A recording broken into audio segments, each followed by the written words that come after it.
Looking for the latest on the Jazz, Utes, Cougars, and Aggies? Yeah, we've got you covered. This is Hans Olsen and Scotty G on 97.5, the Sports Zone.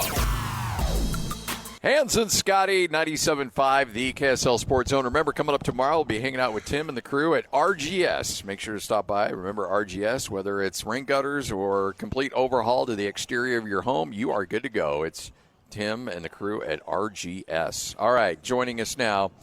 Now, look, this is a man who is one of my favorite people on the planet. Oh, yeah. He's such a good dude. He treats us so well. He's forgotten more about football than most people will ever know.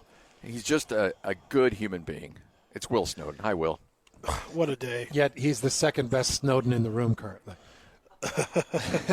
See, that's so people, sometimes hands come at me and say, why are you so aggressive towards Olsen? He seems like a good guy. And then these type of things happen to prove me 100% right. See, this is why I spend most of my time with Scotty. That's why my respect is so much higher for Scotty. But at the end of the day, I'm happy to be here with everyone. It's a great show and can't wait to chop it up. Hey, I want to know how many former teammates call you after coming on and say, so you do radio with Hans.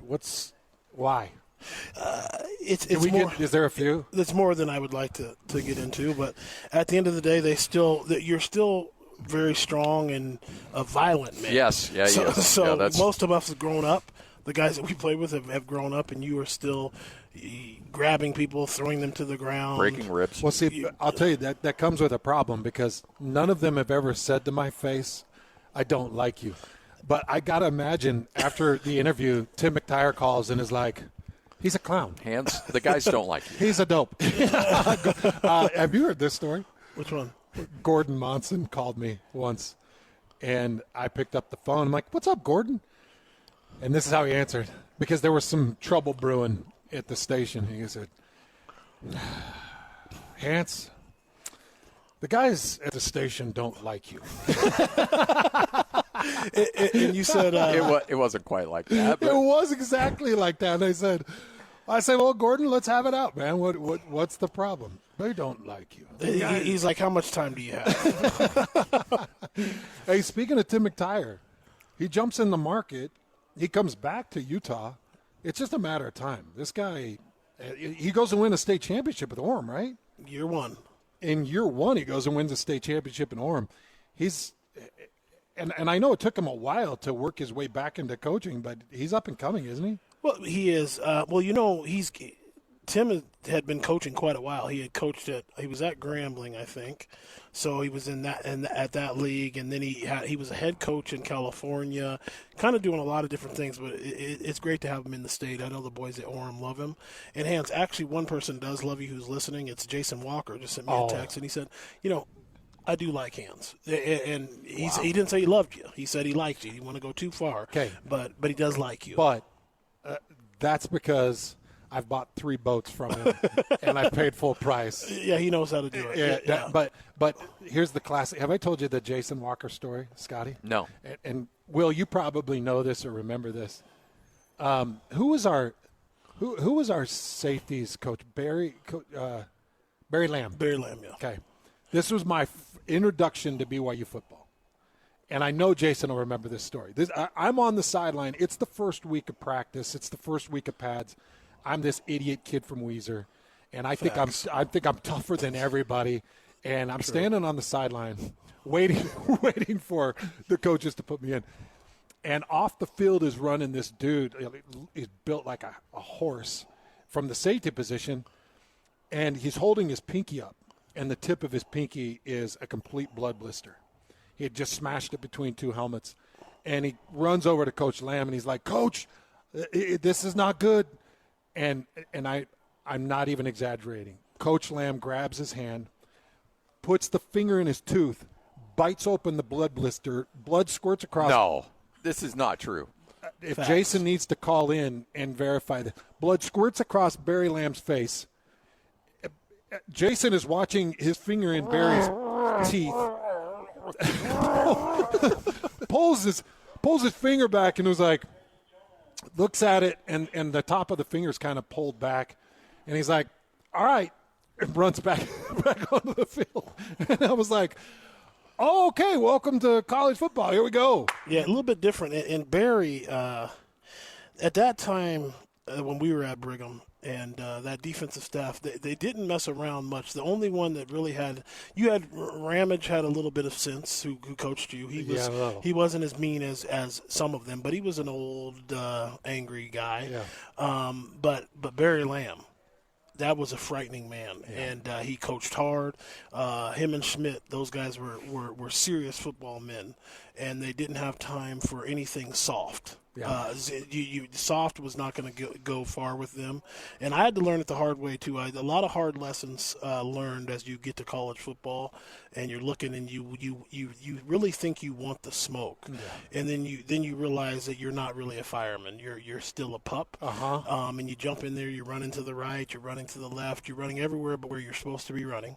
And when you're dealing with someone like Hans Olsen, not only running the wrong direction, you're actually talking too, which makes it worse. So you're talking in the wrong direction, you're running in the wrong direction, but we could see that you had the talent, but you decided to pull it back a little bit, Hans.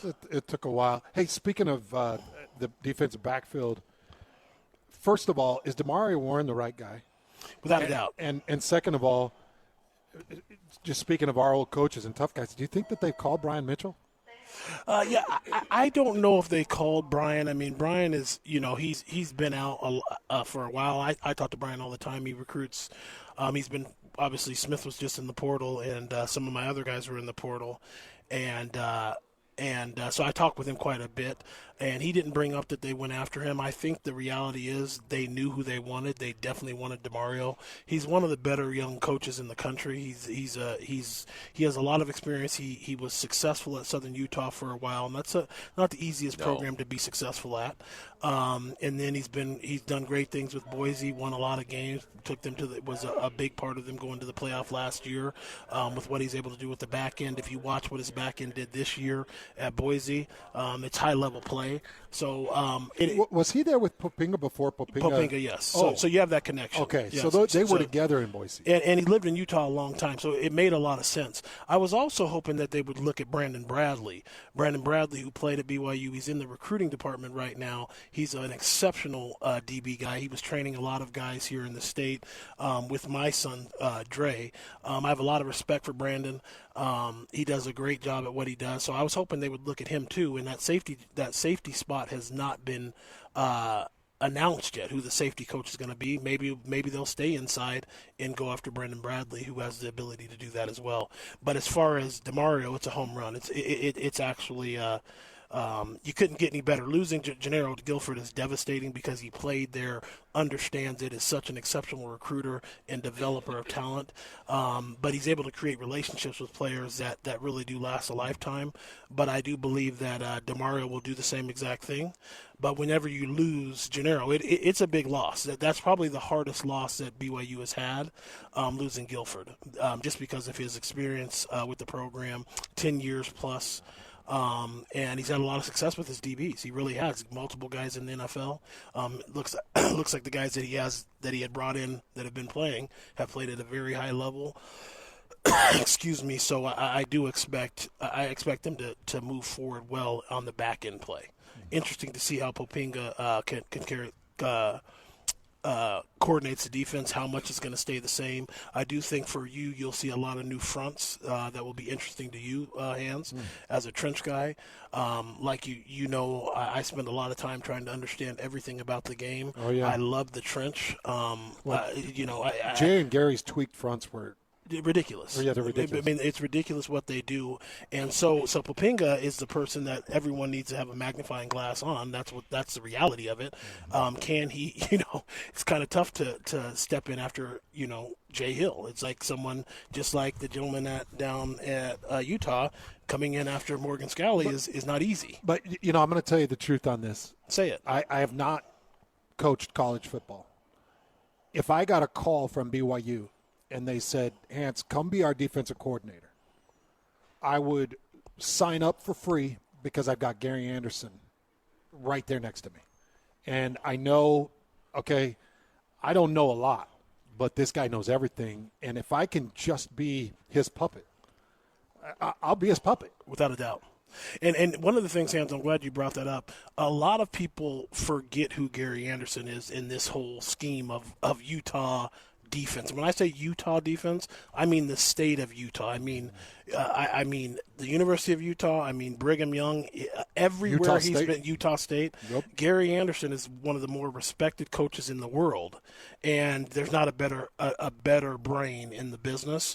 So Papinga, if he's smart, he's going to listen to Gary and listen closely, watch Gary, because you're literally learning from a legend, someone who's been a big part of who Kyle Whittingham is, who all of these guys are, who Kalani Sitake is. All of it comes a big player in this is Gary Anderson. So BYU is going to be good. Utah is going to be exceptional. All of these programs are just going to keep on moving.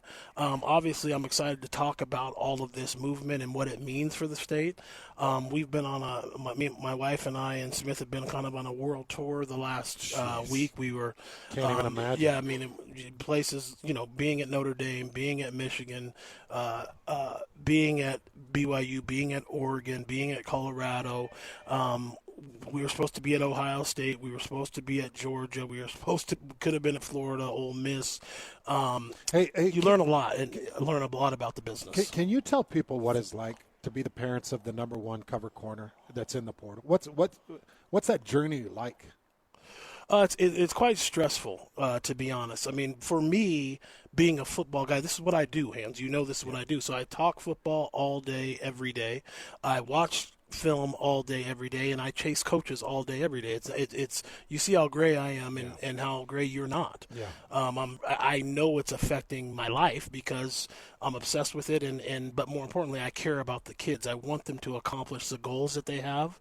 And there's so many people in this world who try and tear you down, right? So these kids are dealing with so much, right? Because of social media, people just get on social media and start tearing down kids. And it's like, dude, you've never even touched a field at this level, right? Because I played at a major level, and I'm not even close to the level that these guys are at, right? Specifically Smith. Yeah. I mean, it's funny. You hear a lot of people like, he sucks, and it's like, no, dude, he's an all-conference player, and he can go anywhere in the world. He can go play anywhere in the world, including the NFL this year, right, as a junior. He can come out, and most people have his grade at third to fourth round, and that's without testing. So it's hard for these kids to consistently – have people tweeting at you and with the ability to say it directly to you. And it's silly and it makes no sense. And so you do have to prepare your kid for that because there's so much drama that comes with a move, but people don't understand the business. They have no idea what's going on. So one thing I will do is set the record straight. Smith was never getting in the portal to go to Michigan. He did not know the situation with Kyle Whittingham at all. He was going into the portal. Kyle Whittingham knew he was going in the portal. Robert Bleck and the GM, everyone knew he was going in the portal. So he wasn't just getting in the portal to go to Michigan. There were some things he needed to see. This is a business, and that's what he was doing. I mean, he's worked hard. He gave everything he could to the University of Utah.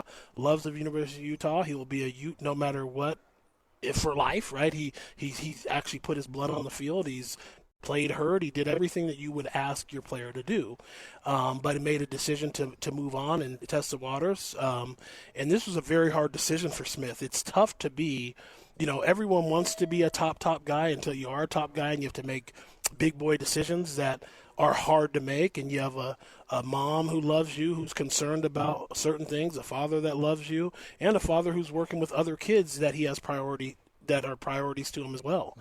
So we traveled a lot, but it was great. But back to the state of Utah football, what a time. I mean, I feel like Morgan has done an exceptional job taking over when a coach leaves. This is what happens, right? You take your coaches with you that you have raised up, and then players, you have to understand, every player that has left the University of Utah, who did they sign to play for? Kyle Whittingham. So that's who they signed to play for, Kyle Whittingham, and now Kyle went a different place, and they're going to test some markets to see if there's interest. But it's just funny. I mean, people just not understanding how the business works. Most of these college athletes now have an agent, right? So if you look at the J.J. Buchanan transfer, the day before he transferred, he had a big announcement. Do either one of you know Drew Rosenhaus. Do people know who Drew Rosenhaus is in this business? We certainly do. Okay, Drew Rosenhaus is the biggest agent in the country. Yes. His job the biggest NFL agent. not agent. College. Yeah, not college. Biggest NFL agent. He's a major dude, and all of his guys are top dollar earners, right? He only signs the best of the best of the best. So when someone signs with Drew Rosenhaus, now you're going to realize that there's going to be a whole lot of opportunities, a host of opportunities that come financially for your player, and it's going to be a national deal. And then the next day I see he makes the announcement that he's going to go in the portal. Well, that makes sense because his agents probably said, hey, we're going to be able to get you more exposure or this or this or this, and it's something you have to look at. So that's how the business works of college football. I know it's not always fair, but what I do as a fan is I'm going to fan for my team. Regardless, I'm going to fan for my team, whether Johnny's playing there or rather Hans is playing there. I'm going to support my team, cheer my tail off, and love everything they're doing and love what we've got. I'm always going to be cheering for all the in-state teams, as you guys know. I guess people can – I'm not the greatest fan because I'm a fan of all these kids that I have and work with, and I know what it takes for all of these guys to get to this level. It's the hardest thing in the world to get to this level. And I was a D1 football player, and maybe I wouldn't be in today's game. So that's the reality. You good hanging out with this next segment? Yeah, I'll be here. Okay. Will Snowden, father of Smith Snowden, joining us. This is 97.5, the KSL Sports Zone. Number one. Miss any part of the show? Every moment of every show is available in podcast form by searching Hans and Scotty on your favorite podcasting platform or online at KSLSports.com. This is Hans Olsen and Scotty G on 97.5, the KSL Sports Zone. Hans Olsen, Scott Gerard, 97.5, the KSL Sports Zone. This segment brought to you by U of U Health. Go to uofuhealth.org. Will Snowden, kind enough to hang out with us. All right, so in a nutshell, what's these last couple of weeks been like for you, your family, for Smith? I can't imagine the roller coaster it's been. It's been a roller coaster for sure. Starting late in the season, probably in December, is when it already started kind of roller coastering for me and my wife. But before I even get into that story, I've got to say something really quick. Hans said this disgusting thing that he witnessed as a freshman at Brigham Young with a coach just sticking a man's finger in his mouth and biting it to and then blood going on his face and in his mouth. In today's day, that's very, very disgusting, and it's sad that we actually saw something like that and then continued on. So it's disgusting. But Jason Walker did confirm that's 100% accurate. Yeah. Do you realize? I mean, wow. Yeah. A dirty finger. I mean, that was 30 years ago. But I remember a bloody, dirty yesterday. finger, and a guy just chomped the top off. Oh, yeah. Not even your own finger. No. Another man's finger. Yeah. That's full of blood. Yeah. And then just go on out and play.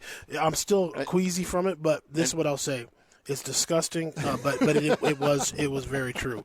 Back to how it's been the last couple of weeks. It's been it's crazy. You feel super blessed to be in the situation that Smith has put himself in, that our family has been a major part of helping him get to. But we were gone. I'll give you an example of how kind of what a week was like. The portal visits are a little bit different than a regular visit because you get there for a couple of days. Everything's not so slammed. This is what I would call a nightmare. So guys who are out there, you single guys who go to or single ladies that go to speed dating. You know, you've seen that before. You talk to the lady and then you move on and next. That's how it is at these events, these trips that you're trying to get everything in one day, right? So we flew Monday. We had an early flight. We were in Colorado meeting with Dion with Primetime, which was quite interesting to get a chance to hear his evaluation of Smith, what he sees, what he would want to do with him, and that was really, really, really awesome. We were there Monday to Tuesday, and then we were able to fly back and meet with Brigham Young for the rest of that day into the evening. Had an exceptional meeting with Kalani and that staff. as they're transitioning, making changes with the defense. Then that night, the middle of the night or early in the morning, we flew to Michigan. I think we had to leave at 3 o'clock in the morning to catch our flight. Got to Michigan, spent the day there, met with that staff, seen the facilities. Next day, which was Thursday, and at this point I had no idea whether I was coming or going. I mean, where we were. Thursday we flew to Notre Dame and spent the day and the night there with that staff. Flew home Friday, and then Friday evening caught a flight to Oregon.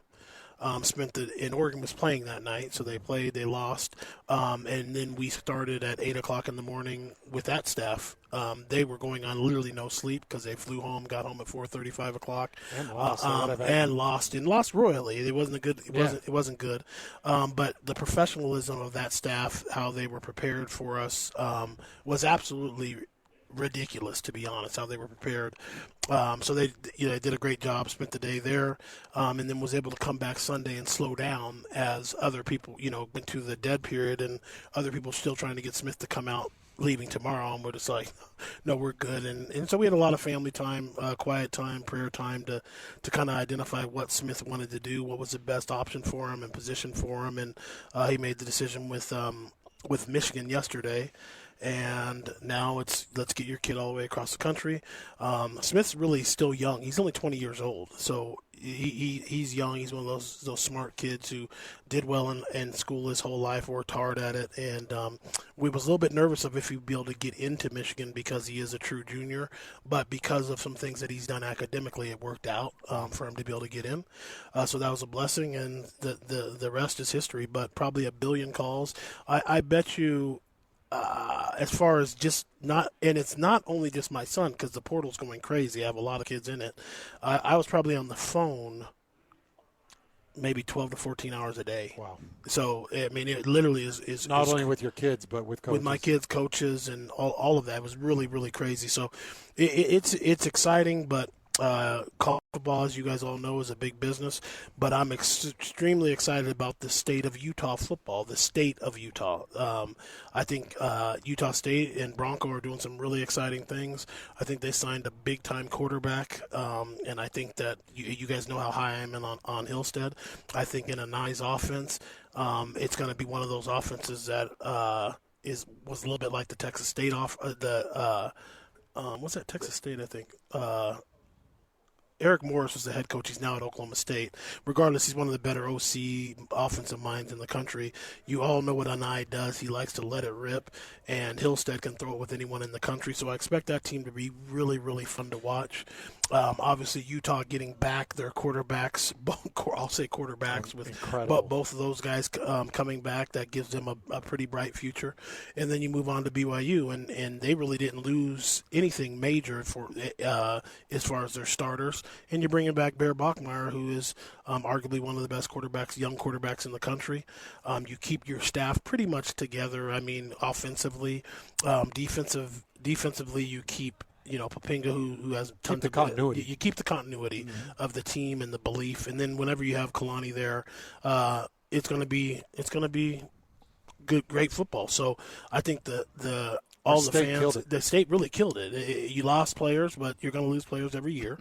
You lost a legendary coach. I think there's a lot of drama around that really is unnecessary, to be honest. It's quite silly when people if we would all stop and not be emotional and put ourselves in the shoes of Kyle Whittingham or put ourselves in the shoes of any of these players, or if people could do that in life in general, you'd be able to have a little bit more understanding of how this thing goes.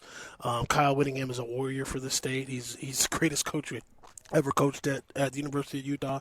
He won a lot of games, brought a lot of tradition and pride to it. Did he have to take Batari Ferrari, though? That was the Ferrari is crazy. But, I mean, he took everybody from Elisaya to Batari Ferrari to – well, I don't know if he had to twist their arm too hard. So that's what we have to start identifying. I don't think he had anyone at gunpoint to come work for him. And I think that players, all of these players that anyone that were winning the portal, these aren't just average dudes who don't have a lot of different options. And it's not like they all just only listened to Kyle Whittingham when they got into the portal. They listened to a lot of schools. But when you look at Michigan, there's a lot to offer, a lot of great tradition.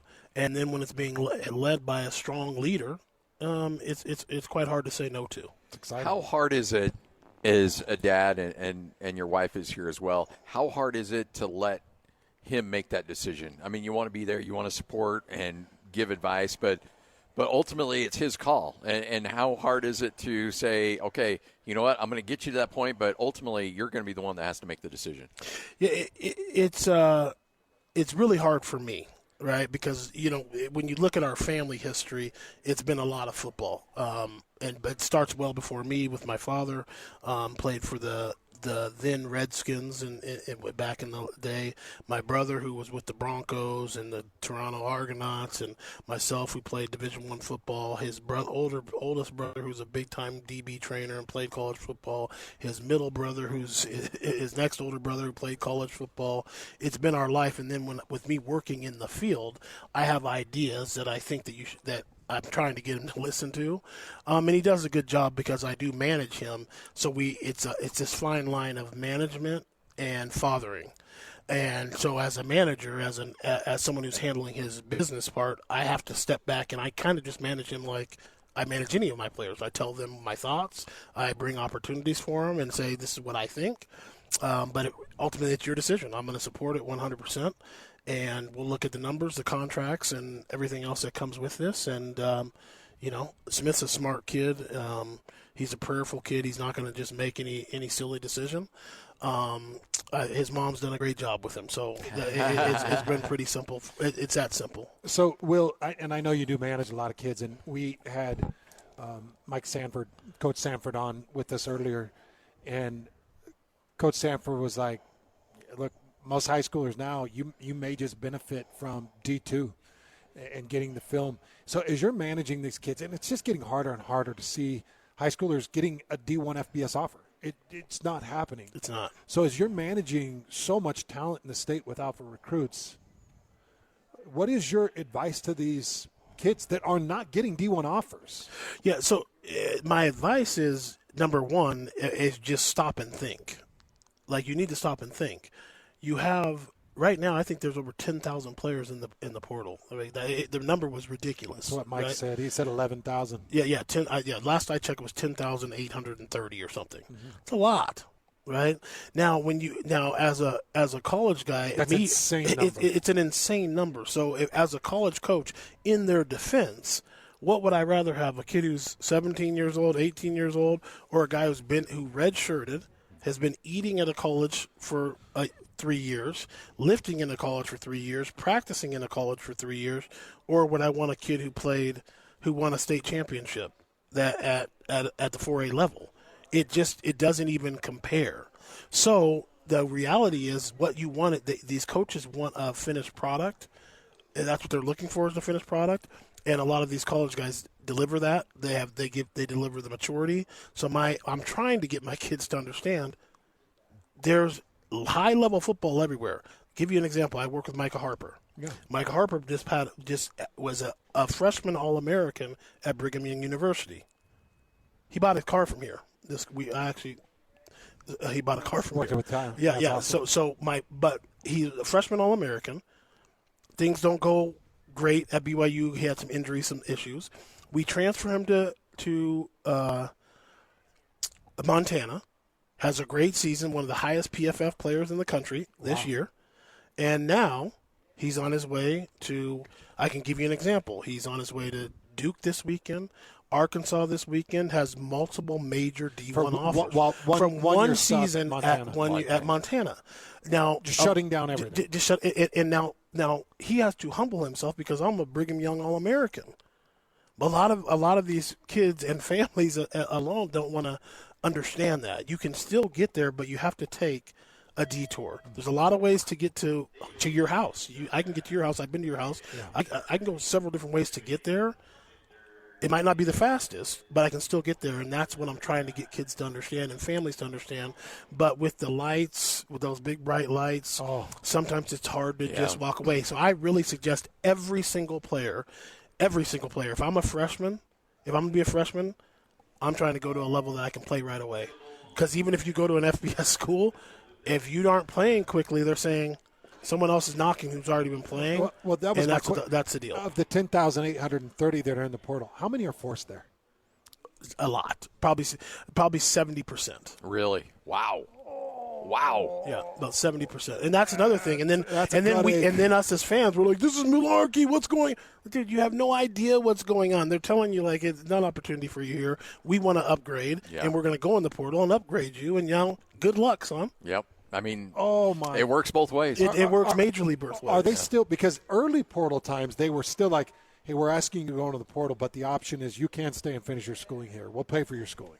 Yes. If you stay in and just don't play football. But they do say that, Hans, like, listen, you'll never play for us ever. We don't really want you here at all. There's no option for you to – it's very easy to make someone feel very unwanted that you need to go somewhere else. That's what Hans and I feel like on Tuesdays.